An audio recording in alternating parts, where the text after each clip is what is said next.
Welcome back, listeners, to Tomes of the Chaos Bard. My name is DM Dave, and to the left, we have... Henley. Boudreaux. Lila and Garotha. Roscoe. And Fenrir. And today's recap is by... Who are we having it today, Lila or Garotha? Oh, sugar, you know it's Lila. So, what happened last time? So we were in this lovely little commerce district, and Boudreaux decided that he needed a belt with spices, but apparently, where you go to buy spices, you cannot get a belt for that. So we bought the spices, went down, and he got something commissioned, special for that. We went and met this fine gentleman. His name's Swindle. Tiefling.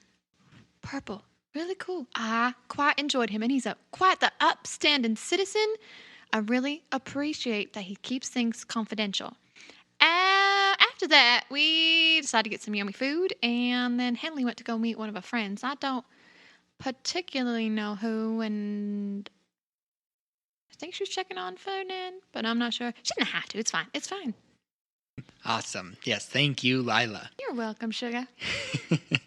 Okay. Boudreaux, you are heading down to the Hammer Tavern, and Garotha is tagging along to go see her buddy Brighton as well. Mm-hmm. When you arrive in there, you two, since you both met this group, see some familiar faces. And one unfamiliar face. Well, at least for Garotha, unfamiliar. Boudreaux, you do recognize this person. But the group is Godfrey, Vortali, Melon, and Jorgen. They're all sitting there, and the unfamiliar face for Garotha, but Boudreaux would know her as Raven. She is a dark complexioned female with kind of pitch black hair. She's looking kind of worn out, and you see Brighton there as well. And you guys approach and sit down at the table. Brighton welcomes you in, and he's like, good. It seems like we're having everybody. There's someone that you guys are going to bring, or they're coming soon, right? Yes, they should be on their way. Okay, I guess we'll wait a little bit. And Godfrey turns to Boudreaux, and he's like, Swampy! How are you? Goodness, Godfrey, how's it been going on? This is so happy. You don't even know what happened to me lately. I've been seeing to go from like this guy and then a bug and then like, oh my gosh, it's so good to see you. Whoa there. Calm down, Swampy, calm down. It sounds like you've had a lot of adventures going on. Oh yeah. Oh my goodness. Wow, and I heard that you ran into Ivan out on the road. Who? Ivan, the bounty hunter that tried to catch you guys. That guy? Your friend Lila was telling us all about it. Oh yeah. Yeah, no, he was alright, but like his cook, Stompy, you ever met him? He's a riot. I love that guy. We almost started a riot. Well, I'm sure you would have lost. That group of his, there's some fighters there. I mean, they could have fought us, but they couldn't have made the dinner. That's true. Though Stumpy he's pretty good. Yeah. At least his stuff is edible, not like other stuff. Yeah, I helped him out. Okay, and soon after, you see Arthinel enter. And he comes in and walks in, and Brighton, he recognizes Boudreaux and Lila, and walks in, sits down, and he's like, so, who is the one is setting up this arrangement? And Brighton stands up, he's like, so, you must be the one that we're trying to get in. He's like, are you in charge? Yes, I am. What kind of skills and stuff do you want? We're going to try and get you in. However, well, I can do anything that is necessary. I can be whatever. Okay, I guess we're going to have you could probably be a dishwasher, because there are going to be lots of dishes that you can do. Fine. But what else do we need to do? What is everybody else's jobs? Yes, well, so everybody's on the same page that you, speaking to Arthinel, it sounds like you're just going to be washing dishes. And the rest of these crew, we got Pauline here.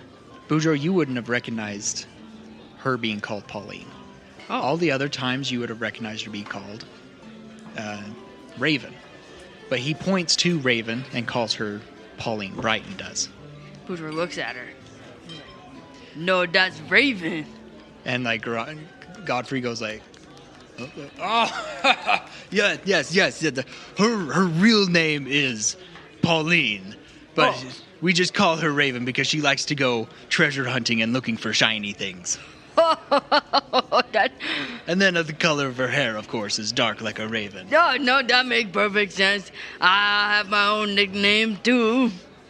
Yes, you're Swamp because you were down by the swamps. That's right. And just smell like one too. yeah.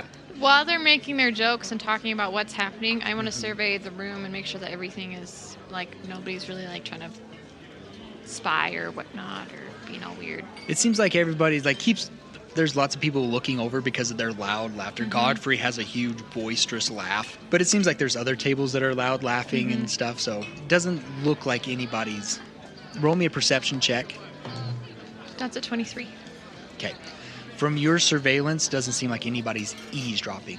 Like, you got a lot of people looking, but not a lot of people like, oh, what are they saying? What are they... Okay. I'm going to continue to try and survey the room just passively while doing that. Perfect. Thank you. Brighton, like, puts up a hand. Okay, guys, let's get to business here. We don't have a lot of time because we're going to need a lot of sleep because we got to get up early in the morning. We need to meet by that fruit stand due from heaven.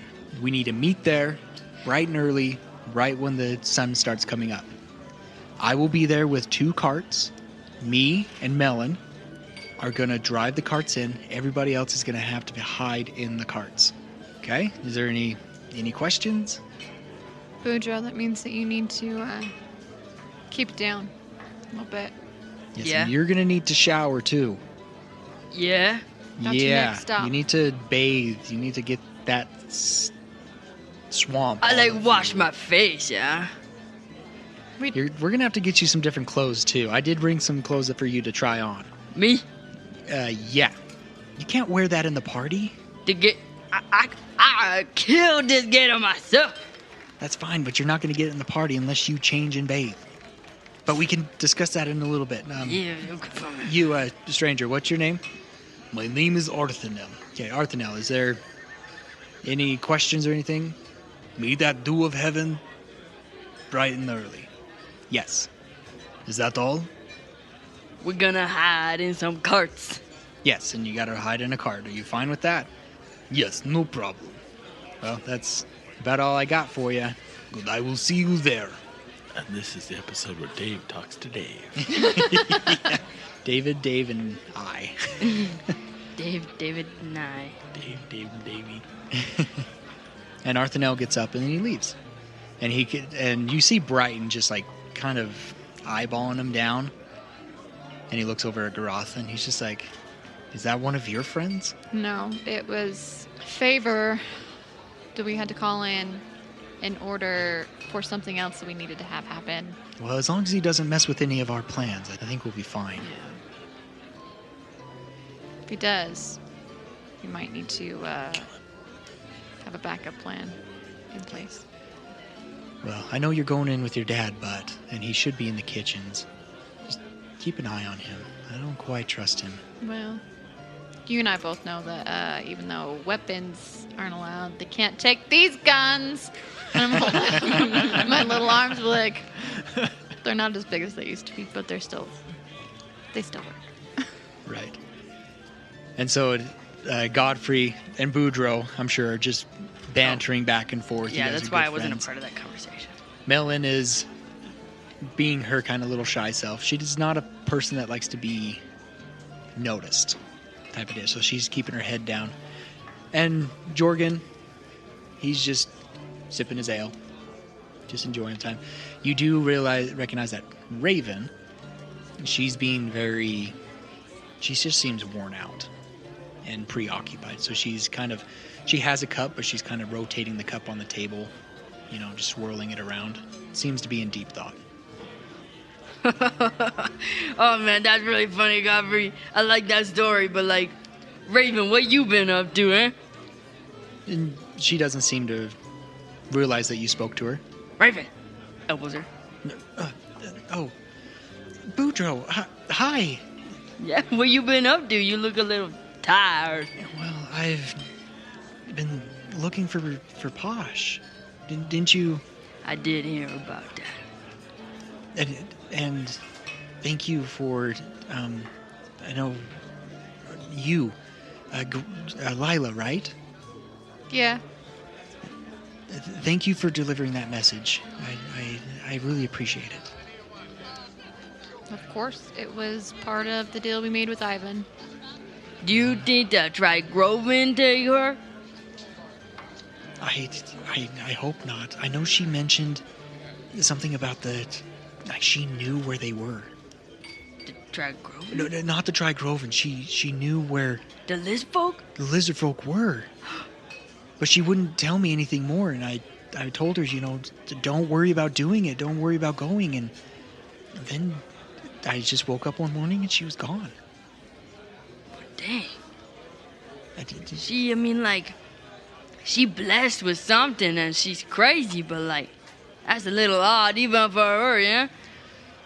Right, she knows what the Trigoven are capable of. I mean, she was taken by the Trigoven once, and she Really? was able to escape. Maybe I'm talking a little too much. But yeah, she was taken once. Dang, And she was the only one that was able to escape. that's crazy. Yeah, I mean, you've noticed that she's had kind of different runes and Yeah. scars on her, right? Yeah. You've seen those? I guess they were experimenting on her. Yeah. They were trying to figure out she doesn't talk about it much, but there's some occasions that she has opened up. Yeah, I could never get her to talk about them. No, the little bit that I got from it is that they were experimenting on her because of her druid magic and her ability to transform into animals. Yeah. Kunda's blessed, huh? Yeah, but they were trying to figure out why and how. Yeah. And so and then she heard that I don't know where she heard it from or something, and she just woke up one night and she's like, I know where they are at. And I said, who? And she's like, the lizard folk. And I finally calmed her down, and then she left. It's been almost a month since she's been gone. And I'm just worried about her. Yeah. I don't know if it be related, but I myself would have a dream. You had a dream too. Yeah, I saw a messenger from Kundas and he told me that something bad be coming. Oh, That's about all I know. I wonder if she had something similar. Yeah. I mean, she's clearly blessed with the gifts. She's highly rated at Kundas, so it would make sense to me. Well, it makes it that much more important that we find her. Yeah. I mean, if you've had a dream and she's had a similar dream, maybe that... Is there anything else and any other information that you remember? I'd have to look it up. Give me one sec. No, that's about all I have. I mean, there's this guy named... Oh, it was the guy that we just talked to. Arthinel. He said that he don't know where our family is. Yeah, who is that guy? And he kind of looks at Lila as well. Pauline, looks at Lila as well. Who was he? I'm not making eye contact because I'm still kind of surveying stuff. Okay. And he is someone that we met because Roscoe made a lovely speech and needed to get in to talk to the Duke about the Trigroven, from what we understand. And that he needed to get in and talk to the Duke, and he healed somebody else that we needed to He had have in this the good terms. real cool stone. That thing's blessed too. It healed an old lady. from like being two people. Well, not quite two people, but mind split, sure. Yeah. And Godfrey listens, and he's like, "Ooh, he has some special item, huh?" Yeah, it seemed real cool. I definitely think that. Does he keep it on his person? I'd say no, Godfrey. Huh? Are you gonna try and lift it? Maybe that type thing might be a little worth something. Yeah, I And wouldn't the rest of sell the it group though, kinda because like- we might want it later, and we'd know who to ask if we had it. Well, You over there okay with lifting something that's not yours, Boudreaux? Wait, do what? Anyway, Miss Pauline. So it's more of just an acquaintance of an acquaintance. oh, okay. Well, and Godfrey like speaks up. He's like, "Well, Brighton," and puts his hand on Brighton's shoulder. He's like, "Well, Brighton, we really appreciate all your help. Bright and early, right?" Brian Nerdy.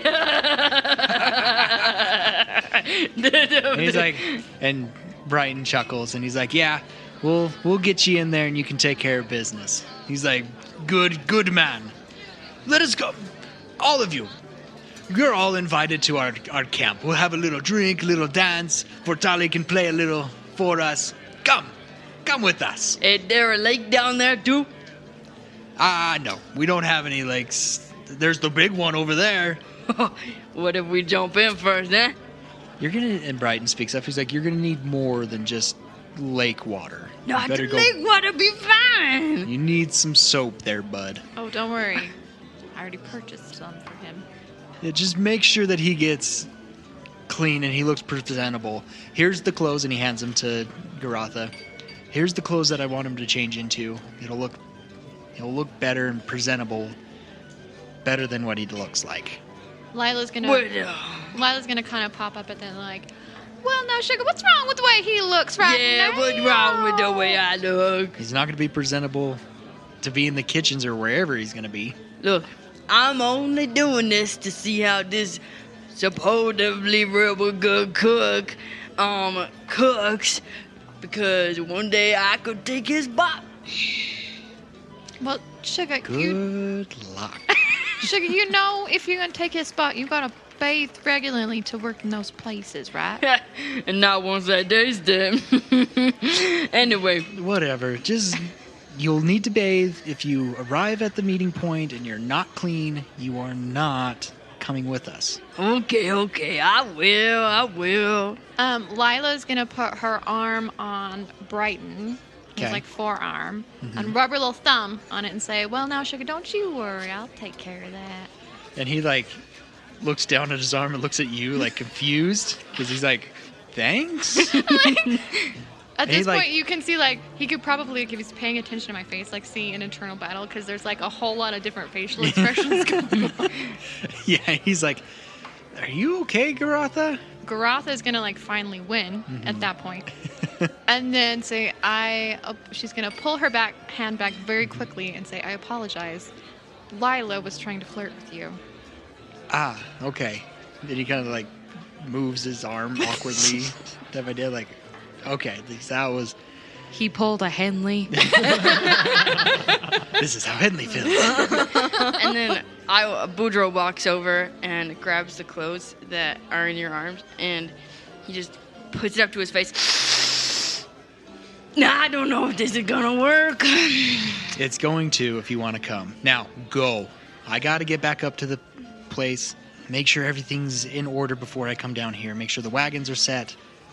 All right, fine. Come on, Lila.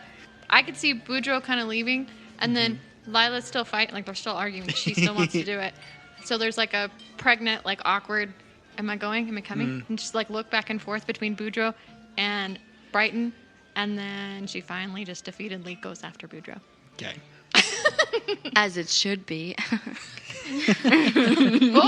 this is getting a little defensive. Whoa.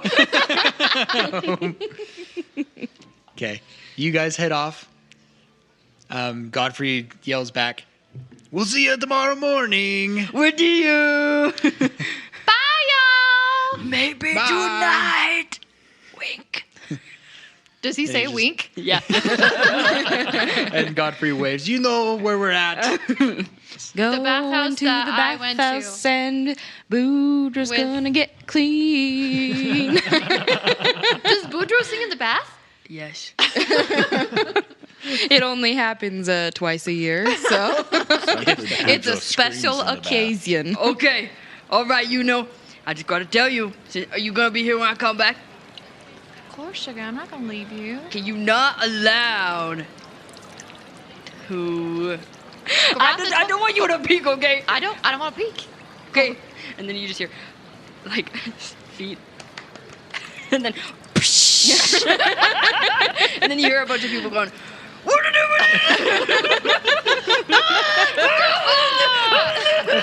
Why is the water changing colors? With that oily film that just goes in the water. He scrubs his hair. And then, like, there's a couple bugs just popping out. And then there's, like, some feathers in the water. You see a bunch of people just start leaving the bathhouse, like grabbing their towels. They're just like, nope. Oh, no. I forgot the soap. Throw it across. Lila's gonna go in with her eyes closed and her hand over top and just throw it in the bathwater and leave. Bloop. Oh, thank you.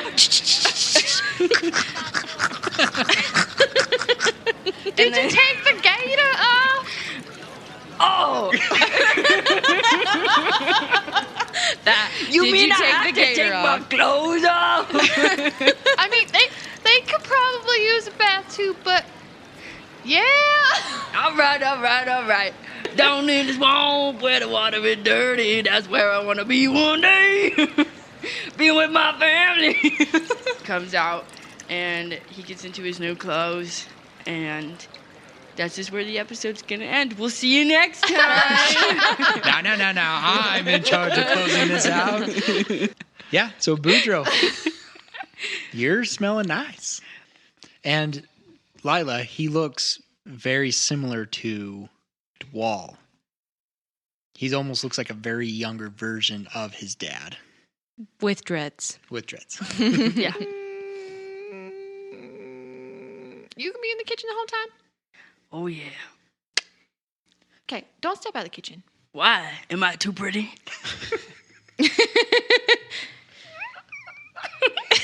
What's that little squeal? You all right? He grabbed your shoulder. I'm squealing. I think this is cute. Lila just got really like self-conscious and embarrassed because yes, she thinks he's beautiful, but she doesn't want to say that. Are you sure you're okay? Look, breathe in.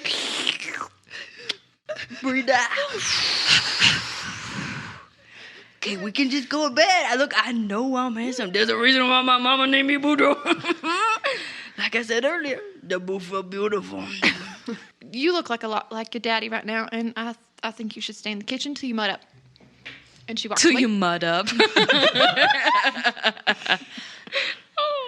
You do have your crocodile stuff all kind of wadded up into a ball and everything, and you're very ill dressed. Like your missed buttons, and half of them aren't even connected to a hole, and His flies down. this flies down.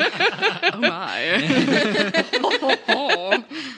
She's not gonna mention the disheveledness Okay. at all, and she's gonna go offer to take his other clothes back with her to store with any other things that are at Choirs and Atramentum. Okay, look. And he hands you this wad. And he's like, this is real important. And all I can see right now is just a crocodile head staring at me. Yeah, it's still got its teeth on it and Yeah. everything. He's like, it's real important. You don't understand, this means that I'm a man. So I'll let you take this so that I can go and party. But I need you to I'm trusting you, okay? Okay. So, Lila, you're heading up back to the Choirs of Going Atramentum? back to bed. Right to bed. Yep. Okay. With the gator skin. I'm not gonna sleep with it though. I might sleep next to it, but I might sleep with it. Respect. And Boudreaux, you're going to go to Godfrey. Yeah, we're just going to party. Okay, yep. They're just going to have fun, discuss, talk. It is now morning of the party. It is the party day. Henley, you meet at the Vanguard to... Bright and like, she's 10 minutes early. Okay. You get there. Rashik, And she shined her ranger badge. making sure it's nice and visible. You meet Rashik. He is a tiefling. He is a red tiefling. He is a thin, tall tiefling, but his horns have been... You can see that they have been cut off, which is different because most of the tieflings are very proud of their horns. But for some reason, this one is missing his horns. Okay, and he begins to escort you up to the party. Are you Rashik? I am, yes. I hope you don't think this is rude, but what happened to your horns? And he kind of takes a deep breath. Well, it's not something I'd really like to talk about, but since we're going to be kind of on guard duty together. I mean, you don't have to tell me. It's just really obvious and yeah. But I'm Henley. Nice to meet you. I'm Henley. a ranger. Rashik. I can tell. I'm really good with a bow. And I can use my short swords. What are your skills? I prefer the long sword. And he taps his side. He has a very nice long sword by him. He's like, but hopefully I don't have to use it tonight. It should be somewhat of a relaxing night. I don't see anything really going on. I hope it's relaxing. You are traveling with another group, a big group of Okay. of other vanguards that are going to be there for helping out with security. Is there any other people or just vanguards? Like, she's asking Rashik. We're mainly going to be inside. Most of the guards are going to be on the outside. We'll be keeping an eye inside because we're more skilled at different things. That's what I like to think. And their paying is pretty good. They're... Oh, okay. Henley's not getting paid, is she? She's getting paid.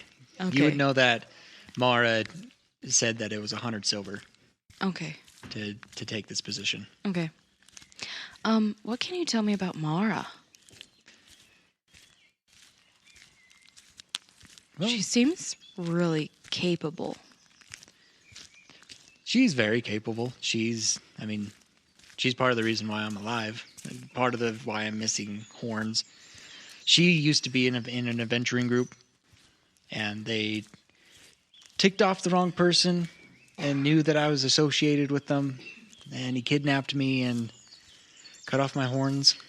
That's terrible. Yeah, and sent them to her party, and yeah, she came and rescued me and took care of him too. Wow. So I owe a lot to her. I used to be just a bum drunk, but ever since then, I've been by her side. I owe a lot to her. She's pretty cool, it seems. Anyway, where exactly are we stationed? Yeah, and he'll tell you as you guys continue on.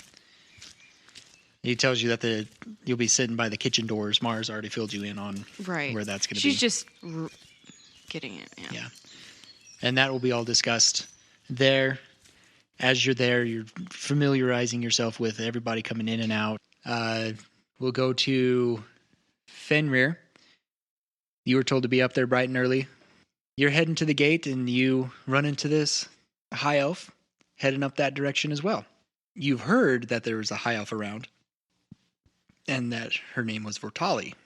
And you guys run into each other, and you guys get to the gate together and show your papers, and you guys start heading up. So Fortali, you're a high elf? I mean, you're a high elf. Like, why did you leave your country, state, town, island? Pretty much. Yeah, pretty much an island, yeah. I just got tired of it. Everything was so orderly and done for you, and I just I just wanted to live a little. Well, awesome. So are you and I kind of taking turns up there? Yes, I will be one of the performers up there. Okay, yes. awesome. What do you do? What do you play? Oh, I mainly play the viol here. I'm more of a wind person. I have the pan flute here. Oh, all right. That's cool. Yeah, and you guys can talk about music and everything that you guys have. Boudreaux, you wake up with your group, and you guys head over to Brighton at the Dew of Heaven. Did somebody tell you that you're super disheveled and awkward and fix you? I'm sure Godfrey Bortali probably took care of him before she headed out. Bortali made sure that he looked nice and Presentable. that because of the partying last night that everybody was clean. She used... Oh, look at her being all mama bird. She is very mama bird with this group. And she used, prestidigitation? Yeah. Mm-hmm. Spell time! So this one is kind of like a minor spell trick that novice spellcasters use to practice. This can create an instantaneously and harmless sensory effect, or like sparkles or a puff of wind. It also can snuff out a candle. It can instantly clean or soil any object, which is pretty much what she's using to clean everybody up, make sure they're all good to go and looking presentable. There's other effects we can do, but we'll get to those when they arrive. So you guys travel there. You're able to meet Brighton, and he's filling you out. He's like, "Okay, you guys have to be really quiet. I need you guys to... There's a little compartment in here that you can crawl under. Godfrey, you are a little bit bigger. You got to hop in the back. But everybody else can tuck underneath here." And Arthinel is there as well. And he crawls actually in the same compartment with you, Boudreaux. Is there any conversations you want to have with him? Nope. Okay. You're able to get up to there. Brighton takes you kind of behind this wall, get you guys out, and he's like, "All right, I'll go get you guys stationed up. And remember, we don't start anything until..." And he's like looking at Godfrey, and he's like, "We don't start anything until the party starts. You can scope out and all you want, but nothing." Okay? Okay. Okay. And he says that quietly so Arthinel can't hear, but he doesn't care if you hear. Mm-hmm. And he takes you inside. In there, Brighton starts setting people up. Okay, Godfrey, you're in the dishes. You'll be next to Arthinel. Arthinel, you're going to be doing the dishes. This will be your spot. Godfrey, you'll be sitting here. Melon, Jorgen, and Pauline, you guys will be the waiters. I'll show you you guys in just a sec. Boudreaux, he takes you over to kind of this big, large fire oven looking thing. And there's several different stations. They all have pots and pans and a bunch of vegetables and meat and stuff sitting in front of it. People are already starting to get things ready, prepared, chopping up and getting things going. He's like, "You're going to be sitting next to this lady." And before you see kind of this little nervous. You can see that she's very nervous. And she's a halfling. So she's on this has a little step ladder, or not, little stairs going up to the pot where she's at. And he's like, "You're going to sit here next to Bree. This is going to be your cooking partner. This is who you're going to be working with. She's very nice. She's very quiet. Just be nice to her." I can do that. Yeah. Okay. He's like, "Okay." And she knows she can fill you in on what you need to do. Oh, okay. She boss. Okay. So he leaves. So you're sitting next to this really nervous... She's not even making eye contact. She glances up at you every now and then. Hi, Bree. I like your name. It's a good cheese. Thanks. Mine. And she extends a hand, her hand shaking. And she's look, I'm Bree Honeypot. Oh, that is so good. I mean, I am forever in your service. What do I do? Yes, just chop these up, and you can see that she keeps glancing over at this one guy. And this guy, he's not very tall. He's a human. Not very tall, probably about 5'5", 5'6". And his back is facing you. He has that very tall white hat, chef hat, and his hands are placed behind his back. And you can see that he's looking over some ingredients of some kind. Okay, yeah. While his hands are behind his back, you see that he's carrying a very large silver spoon. We all know what's coming. As you're kind of like glancing and looking at him, he kind of turns and looks over at the person next to him, and they seem to be chopping something. And you just see him swing that spoon around and smack him right in the hand. Boom! You are not doing this right. You need to. I am around idiots. This is how you do it. And he takes the knife away and he like starts showing him how to do it. He's like, this is how you do it. God, the incompetence. And you physically see Bree flinch. And she's like, oh, please don't make any issues. I don't want to be hit by that spoon. He's great. He's a master. But that spoon really hurts. All right. I'll be good. Okay, well, here's the instructions. Go ahead and read over them, and then you can get start preparing. Okay? Oh. You, David.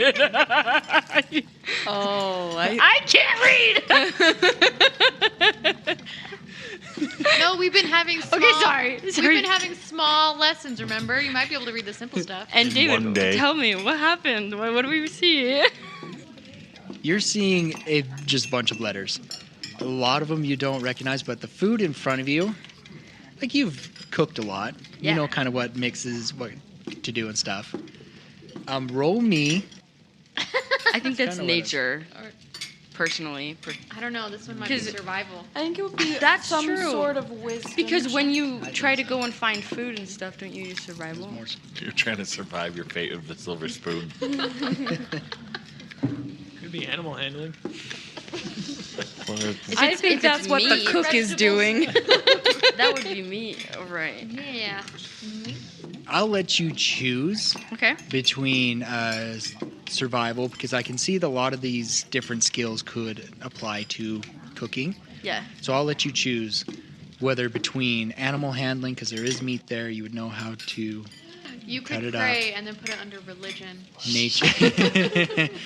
Survival of the fittest. Oh my gosh. You could use nature because of seasonings. You would know what plants could go taste good with the meat and stuff. Yeah, one of those two. Okay, we're gonna use survival. Okay. And I got 19, 21, 22, 23, 24, 25. Okay. You're able to, as you start doing stuff, Bree is kind of focusing on her side of the cooking. 24. Oh, okay. I count on my fingers, but I still can't count. Very Boudreaux. He just knows by instinct what to do. Yeah, so she's not, because of that, you're just like, it looks like you know what you're doing. She's not really focusing on that. I gotta crush the garlic, and then I gotta peel the garlic. I got you, man. Okay. You measure garlic with your heart, You really not do, with though. a tablespoon. You see Bree, and she's like, he's coming, look busy. Okay.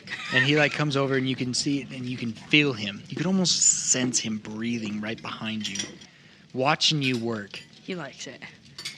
And he's, roll me a performance check.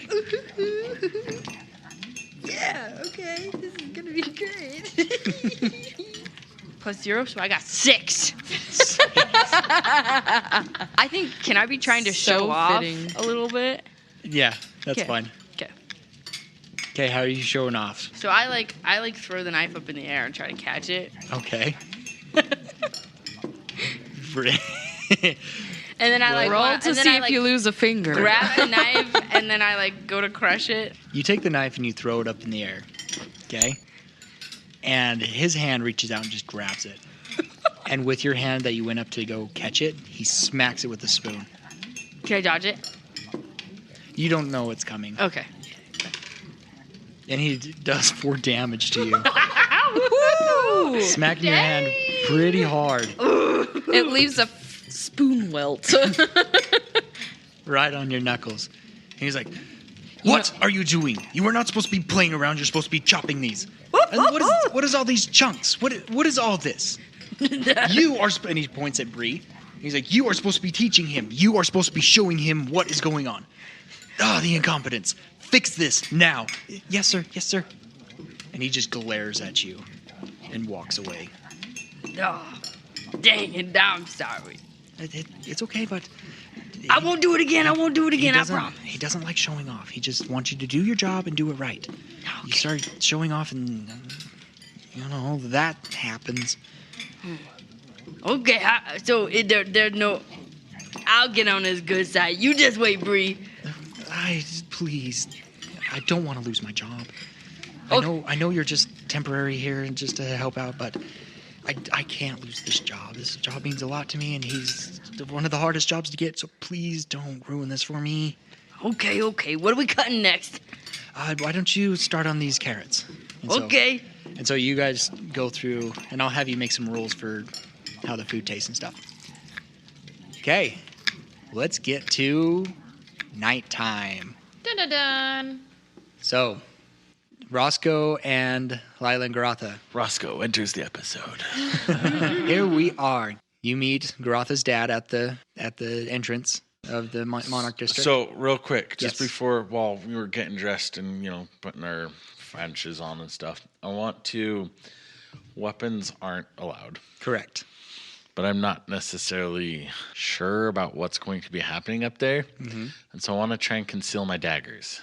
Okay. Do you want me to roll anything for those? Because I plan on wearing my fancy gear and then my bracers, and I was thinking just Hiding right up it. underneath the bracers so they're quick access but still hidden.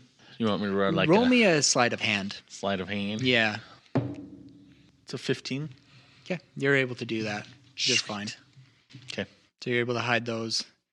You guys are able to meet Garotha's dad, Hanar, and you head up to the party. You guys are able to get there. There seem to be many of the guests are there already, kind of the more important guests. You see the Duke there. He's kind of just sitting at high on his table. So, in this area where the party's going to happen, it is a very large room, has a large dancing social gathering spot kind of in the middle of the room. And around that large social area, it's kind of where people dance and where the band plays and everything. There are 3 levels around them. And they're probably about 10-foot lengths. And that's where all the tables are, sitting around this in a square. Hanar kind of explains that, and Garotha would know, that the lower ones, those are for kind of the lesser nobles. And then the higher one is where the Duke meets. That's where special guests would meet, so you guys would be sitting up there. You guys are actually 7 spots away from the Duke. And that's where the council members are as well. That's why you got your fines on. Exactly. Had to make sure you looked presentable. Okay. There's some loud trumpets, and the doors open. And so all the other guests start trickling in. Woo, woo, woo. The party starts going off smoothly. Fenrir, you and Bortali, there's a few other entertainers there as well. The beginner ones are kind of the warm-up band. They're playing pretty pleasant. They're kind of playing traditional songs, trying to just keep things going. Boudreaux, I want you to roll me another survival or a nature check. Modded 20. A dirty 20. Okay. The Chef Drogo, and he's going around tasting things before they get sent out. So he reaches, he's eyeballing you, of course, because you can tell that he's not, this is going to be horrible. Picks it up with the silver spoon, zips it, tries it again, and just looks down at you and raises an eyebrow, and then he moves on. Butcher smiles at him. He's like, And you can see and almost feel Bree go, oh, okay, he liked it. It was good. It was good. Okay. And Butcher's like, I told you I could do it. And guess what? What was it, do you think? It was like a soup or a broth or something? More of a soup. Okay, and he's like, and guess what? I added just a little something. Oh, you didn't. Yeah, I did. Girl, you gotta live a little. Well, you didn't catch it, I guess. Oh, I don't want to get fired. Hey, if you do, you can always come with us. The party starts. Garatha would probably just be socializing with her dad, introducing Roscoe, which he probably would have saw if he was at the tournament. Right. A lot of people recognize Roscoe. They're kind of surprised that he's here. There are some rumors that you guys are hearing while you're mingling with all the other people. Whisper. You do hear a lot of talking about the Glonquest mines in the Glonquest canyons. That there was some business with them, that somebody was interested. There hasn't been anything finalized. Like, this is all rumors. There is rumors of talks about the pit being attacked by drow, and that's why it's being kind of in trouble, and that's why the talk of the Glonquest mines are being talked about. There's lots of different rumors about the hot topic of the Trigroven.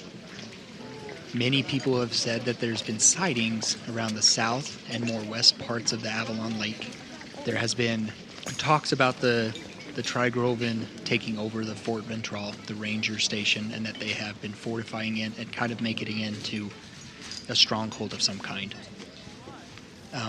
You're hearing rumors of the slaughter that the Trigroven has been doing, just destroying everything in their wake. Also hearing many orc tribes and dragonborn clans joining the Trigroven. In regards to the orc tribes, is there anything specific that was stated, or just orcs in general? Just orcs in general. They know the ones that are more in the northern parts of it are definitely involved. Some people are are saying no, all the orcs are joined them, and some of them are like, I haven't heard anything from the southern orc tribes if they've ever joined or not. So Garatha would probably, listening to that, would probably look at her dad for affirmation or not, because I would assume that he might try and keep tabs a little bit.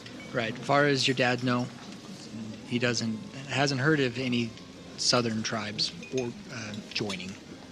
Him being in contact with your mother, that he relays that they have been in contact with her, and that your brother, who is in charge now,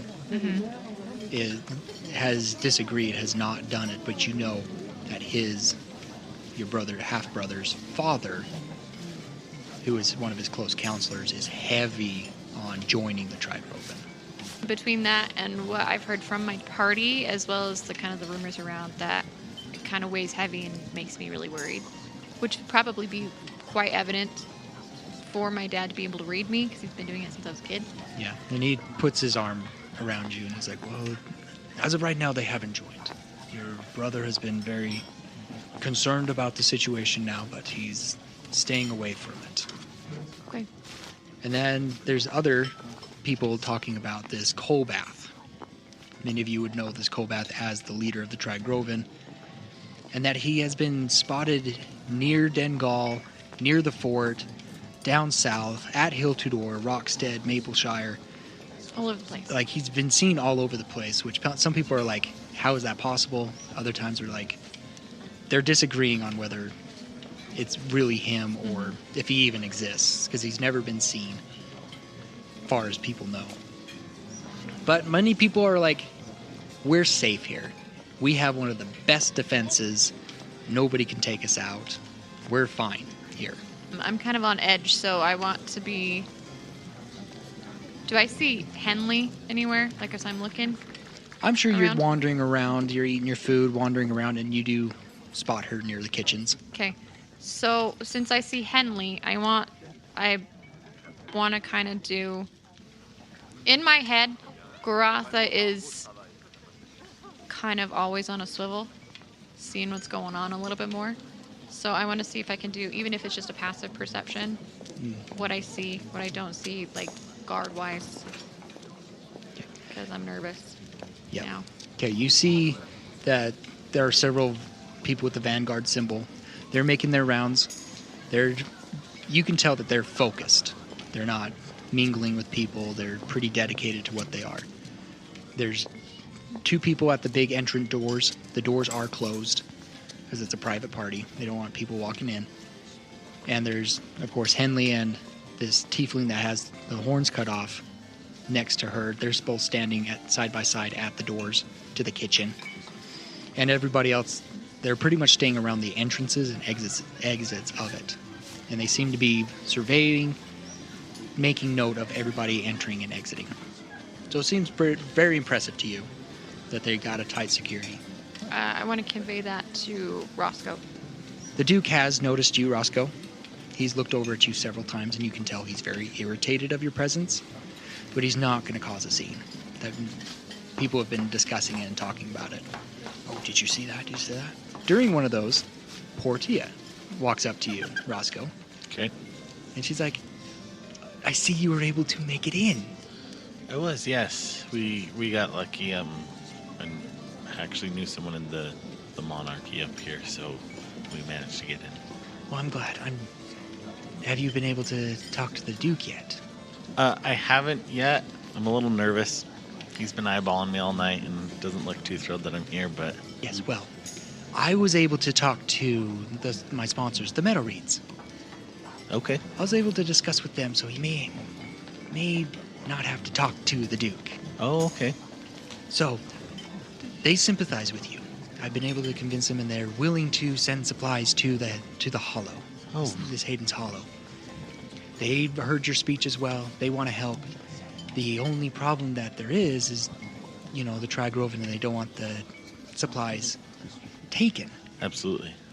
So they've kind of gave me a new job, and I wanted to invite you and your group to see if you could help me trailblaze another route to the Hollow. Okay. I mean, I'd have to talk to him, but I don't see why not. I think that would be, a good opportunity and everything.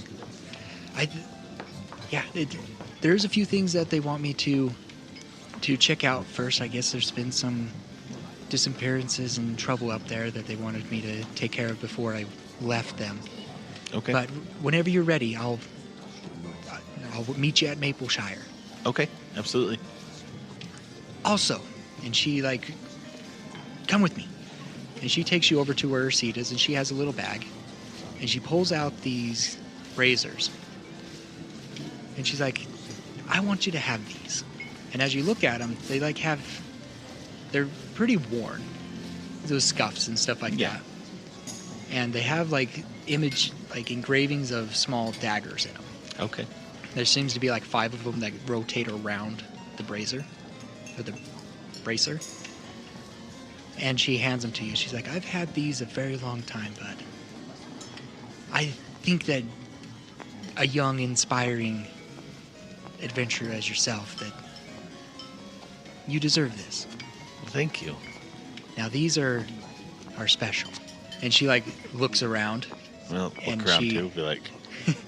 She, puts them on, and she reaches and grabs, and you see that she grabs a dagger right from the bracer, and it's giving off kind of a glowy aura to it. Okay.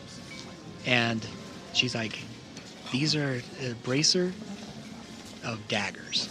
When you grab one like this, as long as you're holding on to it, you can use it like a normal dagger, but it has some magical qualities to it.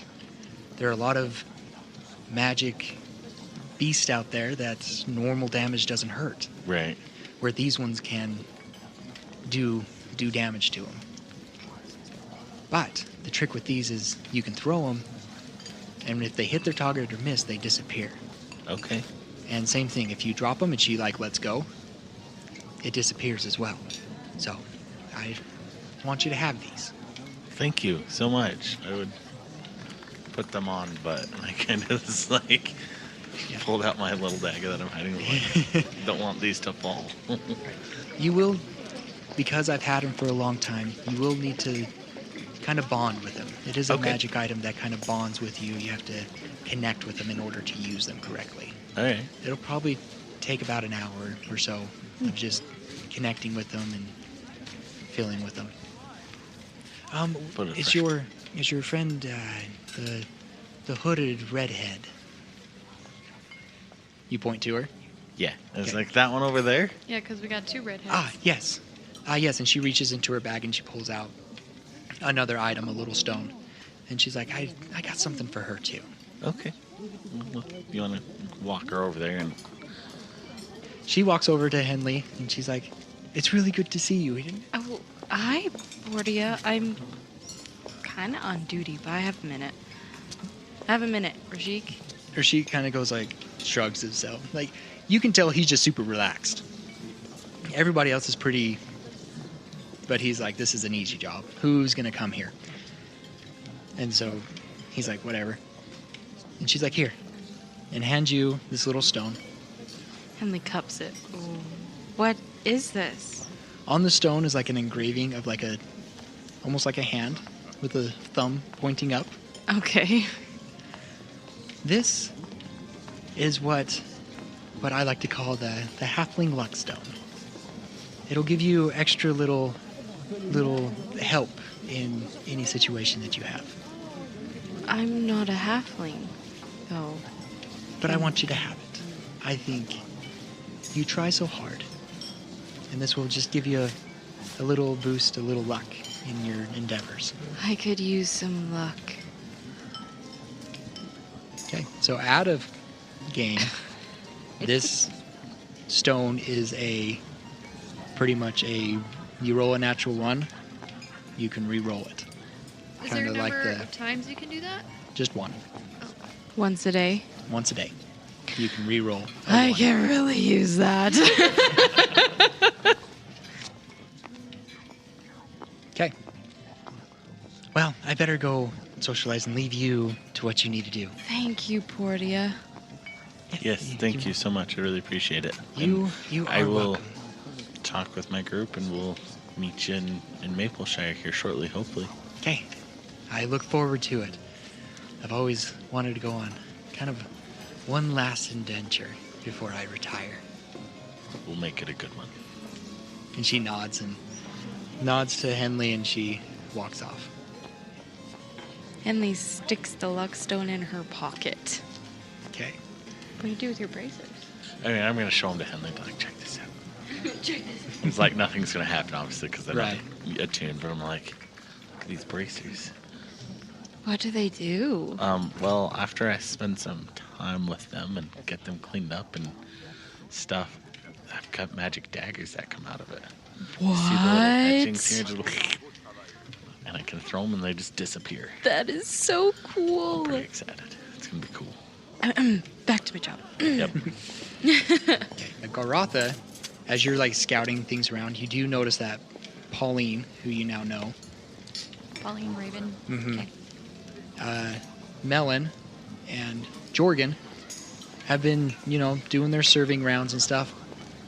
But roll perception and make it advantage because you've already stated you're focusing on suspicious behavior. Suspicious activity. Don't be I don't know why that came out funny. Don't be suspicious. I would like to roll as well, but mostly because I don't know about anyone else, but I know Arthinel was gonna want to try and talk to the Duke, and Brighton had mentioned there would be some other people, so I just kind of want to do a general observation and see if I can notice anything abnormal, not anyone specific, obviously, just see if I can kind of get a feel, see if there's anything that sticks out. Yeah, go ahead and roll me a perception for that. To sort of tag on to that, Henley is watching Arthinel.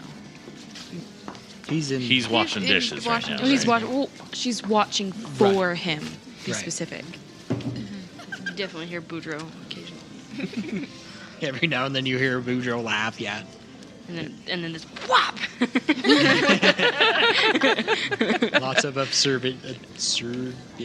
Absurdities. I was like, I don't even know what that was. No idea what you're going for. Okay, Lila, what'd you get? I got a 22. Nice. I got a 10. 10. Nothing seems to stick out to you, Roscoe, Nope. but nothing really suspicious comes out. It looks like everything's working as it should. Just having a party. But Lila, I know how these things work. I've been to these things. right, and you know a little bit about the group that Brighton has brought in. At least you know Brighton, and so you're pretty much certain that the group that he brought in, maybe not up to no good.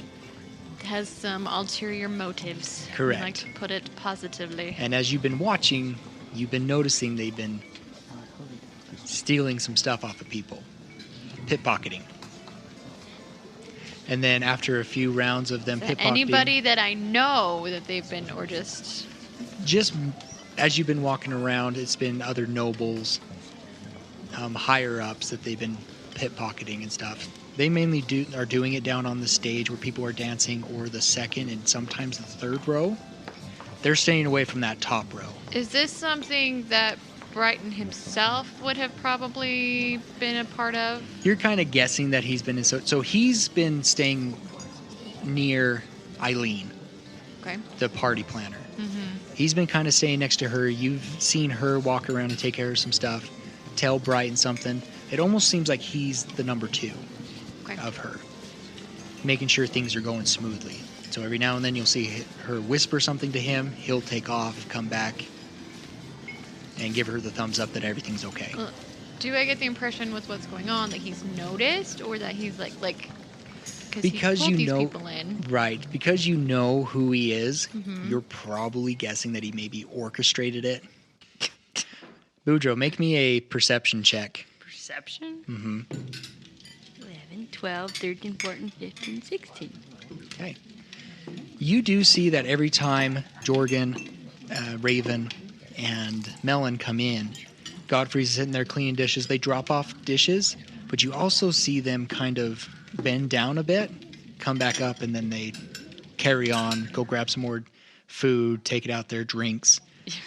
So that's kind of weird. You don't know exactly what, but it's only them three that do it. Everybody else takes their the dirty dishes and stuff, sets them either next to the sink or in the sink, and then they leave. But only those three seem to be stopping at Godfrey. Would I be kind of aware, and this could be metagaming, so just let me know, that Godfrey likes to steal things in the group? Because that was mentioned with like Raven and everything too. I think just because of Brighton has mentioned a few things about it, so I'm a little suspicious. Yeah. Maybe you could, maybe not quite catch on, but you could kind of get a sense that something suspicious going on. Yeah. Either way, though, I just kind of like, I just kind of giggle and just continue working, either way. Right. And there is one time that Raven just comes running in to the kitchens and starts talking to, like, just in a panic, like, he's here, I have to go. And Godfrey's like, settle down, who's here? My brother, he's here. I cannot be here. I need to go. And you can see there's a little bit of commotion going on. Yeah. Is there anything you want to do? No. Okay. You see him kind of like, okay, you stay here, and he's gonna leave. You see Godfrey leave, and he goes up and starts talking to Brighton. During that time, though, Boudreaux, you see this first. Okay. You see Arthinel. He's been just being busy, not talking, just scrubbing, and you just see him kind of drop his plates, pick up a towel, a cloth, dry off his hands, and he starts walking out the kitchen. And he walks right past Henley. Okay, Henley is just eagle-eyeing him, just watching his every move. And Rashid kind of steps up and he's like, looks at you, seeing you doing that. He kind of like, same thing. You see him look at another vanguard, kind of tip his head, and that person, you see kind of a head nod and some kind of recognition, like, hey, something's going on. As Arthinel's walking through, you, Lila, and Roscoe, you're able to see Arthinel kind of walking up. You see him grab a drink off of one of the waiters. He grabs a drink and he starts heading to the floor. Fenrir, you're kind of enjoying the music, kind of with all the other bards just talking about what you're going to do. It hasn't been your set yet, but you've just been chit-chatting with Vertali and stuff.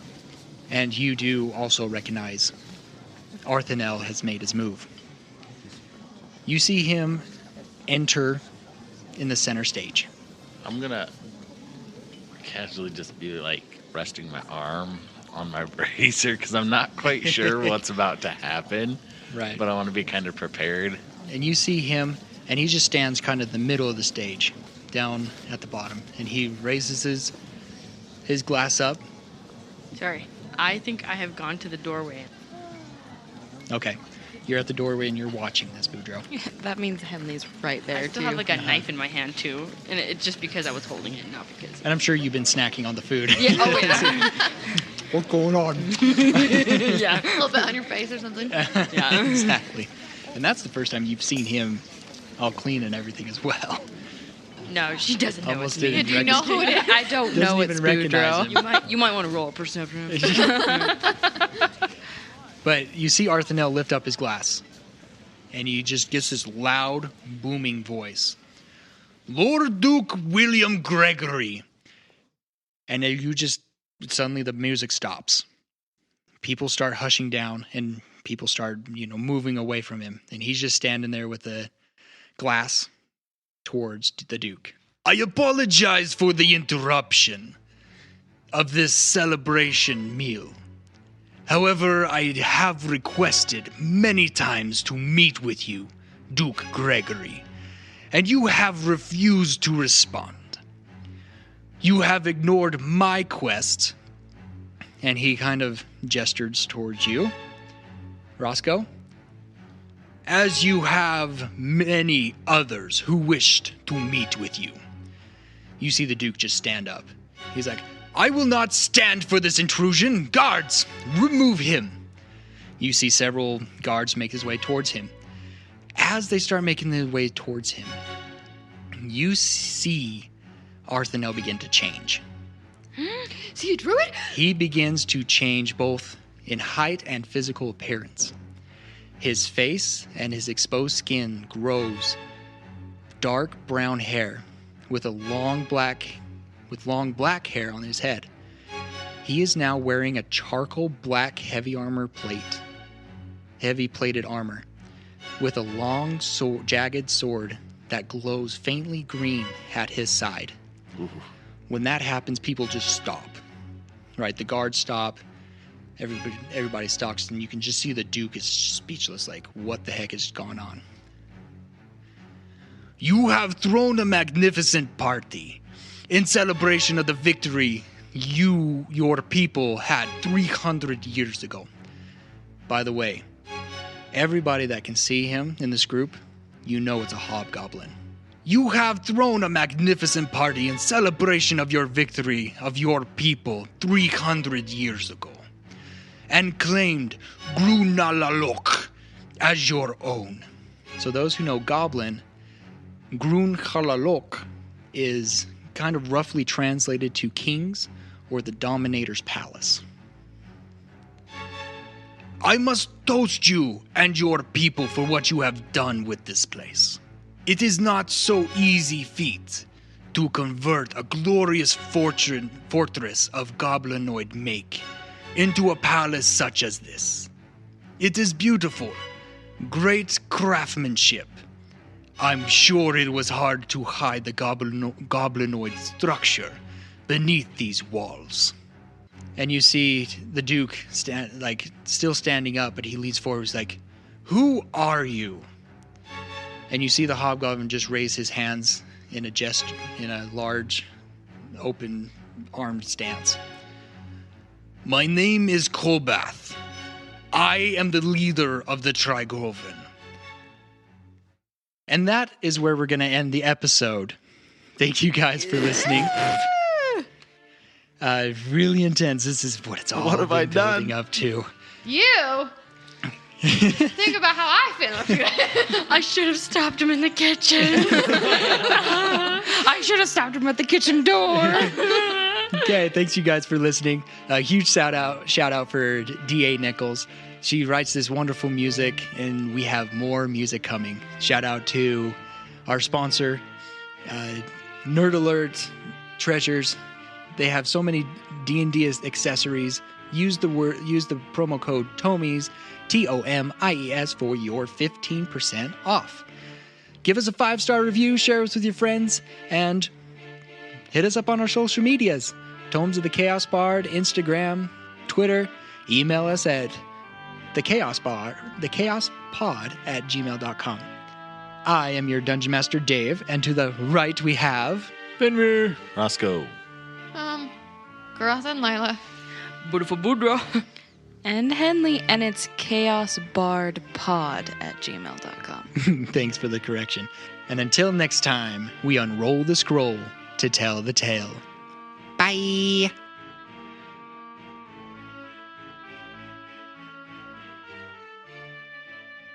Boudreaux, are you going to head to Godfrey? And then? Yeah. Okay. Party up. What are you doing with your clothes? Your other clothes? You taking your gator with you, or are you gonna? Am I taking them back to? I have them Choirs and Regimentum? shoved. They're like half in my pants and half out. Your gator is having your pants and half out. Yeah. Stuffed in his belt. Yeah. All right. That's a better way to put it. I'm just a man. I just assumed that's what they would do. Men in the room, is that a... Let's take a poll. The quiet ones on the left side of the room. What, is that what would I mean, happen? stuffing your dirty clothes in your belt? Is Yeah. that what the debate is? Yeah. Probably not. But you don't want to carry it. I would. It definitely would be left on the bathroom floor. I would. But no. This is your lucky. That is more accurate. This is your lucky basketball shorts that you've never washed, because if you wash them, they're no longer lucky. Well, I would be wearing you them washed underneath them my though. pants. You went in with your clothes on. Oh my gosh! I should have done